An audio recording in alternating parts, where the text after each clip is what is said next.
Hello दोस्तों, नमस्कार। कैसे हैं आप लोग? उम्मीद है आप सब बेहतर होंगे। मेरा नाम है भूपेंद्र वैष्णव और आप देख रहे हैं भूपेंद्र मेस देव क्लासेज बूंदी से। जैसा कि आपको पता है, मैंने आपसे वादा किया था कि अब मैं आपको रोज़ यहाँ पर नगर पालिका अधिनियम EORO की जो तैयारी के लिए जो 40 नंबर का मैटर है, उसको सिर्फ याद नहीं, इसको रटा दूंगा पूरा कंप्लीट से। आप विश्वास रखें, आप एक क्लास लेके देखिए, आपको पता लग जाएगा कि आने वाली क्लासें कैसी होने वाली है। एक एक आपको टिप्स पे याद हो जाएगी सारी धाराएं। ये मेरा आपसे वादा है। आप देखते रहिए और चैनल को सब्सक्राइब कर लीजिए। यदि आप तैयारी कर रहे हैं तो आपको बहुत ही बेहतरीन आप प्लेटफॉर्म पर यहाँ पर आ चुके हो। तो चलिए अपन शुरू करते हैं बिना किसी देरी के। कि यहाँ पर अपन जो बात करेंगे वो है नगर पालिका अधिनियम 2009। अब नगर पालिका अधिनियम 2009 क्या कहता है? तो ये यूँ कहता है कि राज्यपाल की जो अनुमति है वो कब मिली। देखो, अधिनियम 2009 का है तो अनुमति भी 2009 में मिली होगी, सही बात है। और दूसरी बात, और एक कितने होते हैं? 11। एक और एक 11 होते हैं और ये अनुमति मिली 11/9/9 को, यानी कि 11 सितंबर 2009 को, यानी कि 11/9/9। तो वो यूँ कह रहा है एक और एक, तो वो कह रहे हैं 9/9। एक और एक 9/9, यानी कि 11/9/9, 11/9/9। तो इस प्रकार से ये चीज़ें होती। तो राज्यपाल की अनुमति कब हुई? 11/9/9। बोलो मेरे साथ, 11/9/9। राज्यपाल की अनुमति कब आई इस पर? 11/9/9, 11/9/9। तो ये इसकी अनुमति यहाँ पर आती है। अब अपन इस पे आगे बात करते हैं यहाँ पर कि इसमें अध्याय कितने हैं। अध्याय इसके अंदर है 17। देखो, जब नगर पालिका के अधिनियम पढ़ रहे तो खतरा तो मैं मोल लेना ही पड़ेगा आपको। तो खतरे से याद करना है अपन को 17। तो अध्याय कितने पढ़ने हैं इसके? खतरा है हमारे लिए, तो ये क्या हो गया हमारे लिए? 17। तो नगर पालिका के जो हमारे अध्याय हैं वो अध्याय कितने हैं यहाँ पे? 17 अध्याय है, 17। और जब कोई चीज़ खतरा पैदा होती है किसी के सामने तो उसके पास एक ही चारा होता है, वो छक्के पे छक्के लगाता है। तो फिर वो छक्के पे छक्के लगाएगा तो अनुसूचियाँ कितनी हो गई? फिर 6 हो गई। अध्याय हो गए 17, अनुसूचियाँ हो गई 6। और धाराएं कैसी हो गई? आपने देखा होगा कि कभी भी ज़िले में कभी या किसी जगह पर जब किसी प्रकार के दंगे फसाद हो जाते हैं तो धारा 144 लागू हो जाती है। कितनी हो जाती है? धारा 144। तो यहाँ पर धारा 144 नहीं लगकर यहाँ पर धारा कौन सी लग चुकी है? 344 की यहाँ पर धारा लग चुकी है। तो मुझे उम्मीद है कि आपको याद हो गया होगा। यहाँ पर आपने जो याद करने की जो कोशिश की है, वो याद करने की कोशिश क्या की है? एक तो यह अधिनियम कब अनुमति में आया राज्यपाल के द्वारा? 11/9/9 को। अध्याय कितने हो गए इसके? 17। अनुसूचियाँ कितनी है इसकी? 6। और धाराएं कितनी है इसकी? 344। तो उम्मीद है आप यहाँ तक समझ गए होंगे। अब अपन इसके चैप्टर्स देखेंगे और इसकी धाराएं को अपन याद करने की कोशिश करेंगे। अब इसमें जो अपन बात करेंगे यहाँ पर वो बात ये है कि अध्याय 1 है, धारा 1। अब चूँकि जो धारा 1 है आपके सामने वो है प्रारंभिक, जो कि धारा 1 से लेकर 2 तक है। ये हमारे सिलेबस का पार्ट नहीं है तो इसलिए अपन इसको ज़्यादा तवज्जो नहीं देंगे। पढ़ेंगे ज़रूर क्योंकि ये आपका इंट्रोडक्शन वाला पार्ट है, तो इसको अपन आगे चैप्टर में पढ़ेंगे। तो आपको नॉर्मल सी तो शुरू में जो प्रारंभिक होता है, इंट्रोडक्शन होता है, वो 1-2 होता है। यानी कि अपन जब किसी से इंट्रोडक्शन करवाते हैं प्रारंभिक रूप से तो वो 1-2 होता है। ज़्यादा अपन लाड़ में नहीं आते सामने वाले के, तो अपन ज़्यादा यूँ नहीं करते, जब बिल्कुल नॉर्मल 1-2 होता है। तो ये चीज़ें आपके सामने यहाँ पर क्रिएट हो जाती है। अब अपन बात करते हैं यहाँ पर अपन बात करते हैं चीज़ों के बारे में। अध्याय नंबर जो है आपका वो है 2 नंबर का। 2 नंबर के अध्याय में क्या है? गठन और शासन। क्या करते हैं? गठन और शासन। तो अध्याय 2 में 2 बातें लिखी हुई है। अध्याय 2 में एक तो गठन है और एक उसका शासन है। तो आप एक बात बताओ मेरे को, जब गठन और शासन अध्याय 2 में आ रहा है तो जब भी कोई गठन करेगा, शासन करेगा तो ज़्यादा 3-5 भी करेगा, सही बात है। क्या करेगा वो? 3-5 करेगा। तो यहाँ 3-5 नहीं कर रहा है, यहाँ पर कर रहा है 3-50। यह क्या कर रहा है? बोलो मेरे साथ, 3-50 कर रहा है। तो जब भी गठन शासन की बात आएगी नगर पालिका की तो वो क्या करेगा? आपसे 3-50 करेगा। तो मुझे उम्मीद है आपको ये याद हो गया होगा। अब आगे की अपन यहाँ पर बात जो करने वाले हैं वो ये है कि अध्याय नंबर 3 क्या है? 3 में है कार्य संचालन और वार्ड की समितियाँ। अध्याय 3 में है कार्य संचालन और वार्ड की समितियाँ। अब आप एक बात बताओ, जब किसी चीज़ का कार्य का संचालन किया जाता है, अपन भी जब किसी चीज़ का कार्य का संचालन करने निकलते हैं तो हम 51 रुपये का प्रसाद चढ़ाते हैं। क्या चढ़ाते हैं अपन? 51 रुपये का प्रसाद चढ़ाते हैं। और जब 51 रुपये का जब अपन प्रसाद चढ़ाते तो हम किस लिए चढ़ाते कि ताकि ये अच्छा परफॉर्म करे, अच्छा कार्य करे, अच्छी चीज़ें करे। तो मतलब हम 51 रुपये का प्रसाद इसलिए चढ़ाते क्योंकि वो छक्के पे छक्का लगाए। क्या करे भाई साहब, छक्के पे छक्का लगाए। बात समझ में आएगी आप लोगों को। तो अध्याय नंबर 3 में कार्य संचालन और वार्ड समितियां है, जिसके अंदर 51 से 66 तक है, यानी कि 51 से 66 तक का यहाँ पर मैटर दे रखा है। उम्मीद है आपको यहाँ तक की चीज़ें समझ में आ गई होगी। अब अपन इसमें बात करते हैं आगे।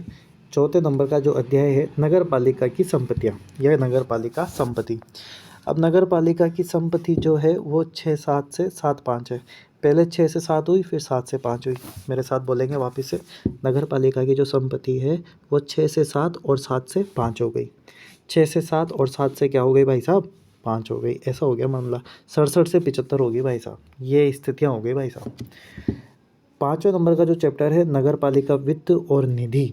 नगर पालिका का वित्त और निधि। तो जैसे अपन हाड़ौती में कहते हैं ना कि भाई नगर पालिका का वित्त कहाँ पर है, नगर पालिका का वित्त कहाँ है, निधि कहाँ है, तो हम यूँ बोलते हैं 7 में 6। क्या बोलते हैं अपन, 7 में 6। तो 7 में 6 क्या है बेटा, 7 में 6, 7 में 6 और 8 9 6, 7 में 6 और कितनी 6, 8 9 6। तो ये चीज़ें हैं नगर पालिका वित्त और निधि के बारे में। 7 में 6, 8 9 6, खत्म बात। तो ये चीज़ें आपको याद रखनी है। चैप्टर नंबर 6 अपने नहीं है, फिर भी अपन देखेंगे यहाँ पे लेखा परीक्षा 90 से 100 तक यहाँ पर होती है। आगे अपन यहाँ पर देखने वाले हैं राजस्व। साथ में क्या लेके आओ, राजस्व। राजस्व का मतलब होता है रेवेन्यू। अब रेवेन्यू क्या होता है, रेवेन्यू का मतलब होता है राजस्व। सरकार मतलब जो नगर पालिका है वो राजस्व कैसे प्राप्त करती है। अब अगर कोई रेवेन्यू नहीं देगा, वो रेवेन्यू नहीं देगा तो उसे फांसी पर लटका दिया जाएगा। फांसी का मतलब देखो, ये 2 डंडे इधर की तरफ और बीच में गोल मुंडी, 2 डंडे दोनों तरफ, बीच में गोल मुंडी। इसका मतलब ये क्या हो गया, रेवेन्यू नहीं दे रहा तो इसको फांसी की सज़ा होगी। और 101 से कितने तक देना है इसको राजस्व, 140 तक देना है भाई साहब। 101 से 140 तक, 101 से 140 तक इसको राजस्व देना है। अब इसके बाद लगातार 3 चैप्टर आते हैं, 8 9 और 10, जो कि आपके सिलेबस का पार्ट यहाँ पर नहीं है। 8 9 और 10 ये सिलेबस का पार्ट नहीं, फिर भी हम बता देते हैं। अध्याय 8 में उधार है जो 141 से 151 है। अध्याय 9 में वाणिज्यिक परियोजनाएं हैं जो 152 से 155 है। अध्याय 10 में आर्थिक विकास है जो 156 से 158 तक है यहाँ पर। ठीक है, तो ये चीज़ें हैं, ये आपके हैं नहीं, लेकिन फिर भी हम थोड़ा सा यहाँ पर ब्रीफ के माध्यम से समझा रहे हैं। आगे थोड़ा सा अपन याद करते हैं।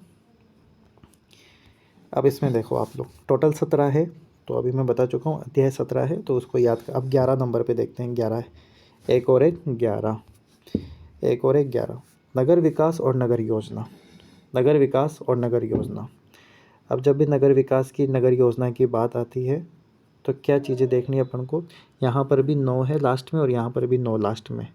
यहाँ पर 159 है, यहाँ 199 है। मेरे साथ बोलेंगे कि नगर विकास और नगर योजना 159 199, नगर विकास नगर योजना 159 199, 159 199, 159 199, 159, एक तो 59 है और 199 है।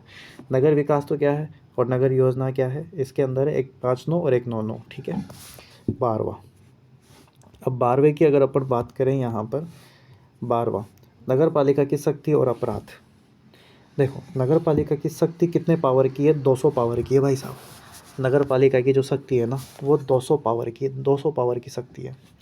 अब 200 पावर की शक्ति अगर अपराध करेंगे तो दोनों को साथ में मिलेगा, अपराध का जो फल मिलेगा दोनों को कैसा मिलेगा, साथ में मिलेगा, दोनों साथ, दोनों साथ, 200 से दोनों साथ। यानी कि नगर पालिका शक्ति और अपराध कहाँ से कहाँ तक है, 200 से 297 तक यहाँ पर है। 13वें नंबर में है अभियोजनवाद। अभियोजनवाद कहाँ से कहाँ तक है, 298 से 308 तक है। अभियोजनवाद कहाँ से कहाँ तक है, 298 से 308 तक, 298 से 308 तक, 298 से 308 तक, 298 से 308 तक। 14 में क्या है, नियंत्रण है।